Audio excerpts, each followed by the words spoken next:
Hi hello. നിങ്ങളെല്ലാവരും അല്ലെങ്കിൽ നമ്മളെല്ലാവരും സന്തോഷത്തോടെ ഇരിക്കാൻ ആഗ്രഹിക്കുന്നവരല്ലേ? നമ്മളെപ്പോഴും സമാധാനം വേണം, സന്തോഷം വേണം എന്നെപ്പോഴും ആഗ്രഹിക്കുന്നവരാ. പിന്നെ നമുക്കൊരു പ്രശ്നങ്ങളുണ്ട്. നമ്മളെപ്പോഴും മറ്റുള്ളവരുടെ ജീവിതത്തിലേക്ക് ഇങ്ങനെ ഒളിഞ്ഞു നോക്കിക്കൊണ്ടിരിക്കും. ഒരു നോർമൽ ഹ്യൂമൻ ബിഹേവിയർ.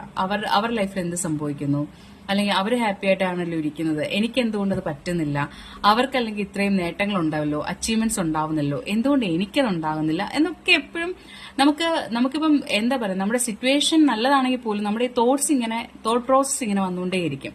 എന്തുകൊണ്ടായിരിക്കാം? ഈ സന്തോഷം അല്ലെങ്കിൽ സമാധാനം എന്നൊക്കെ പറയുന്നത് എവിടുന്ന് എന്തെങ്കിലും നമുക്ക് ഒരിക്കലും മാർക്കറ്റിൽ നിന്നൊന്നും വാങ്ങിക്കാൻ പറ്റുന്ന സാധനമാണെന്ന് തോന്നുന്നില്ല. ഇതൊക്കെ നമ്മളിൽ തന്നെ ഉണ്ടാവേണ്ടതാണ്. നമ്മുടെ സന്തോഷം നമുക്ക് ഉണ്ടാക്കിയെടുക്കാൻ പറ്റണം. സോ അതിന് ചെയ്യേണ്ട ഫസ്റ്റ് കാര്യം എന്ന് പറഞ്ഞാൽ നമ്മുടെ എക്സ്പെക്ടേഷൻ ലെവൽ കുറച്ച് കുറയ്ക്കുക. ഈ എക്സ്പെക്ടേഷൻ കൂടുമ്പോഴാണ് നമ്മുടെ സന്തോഷങ്ങൾ കുറയുന്നത്.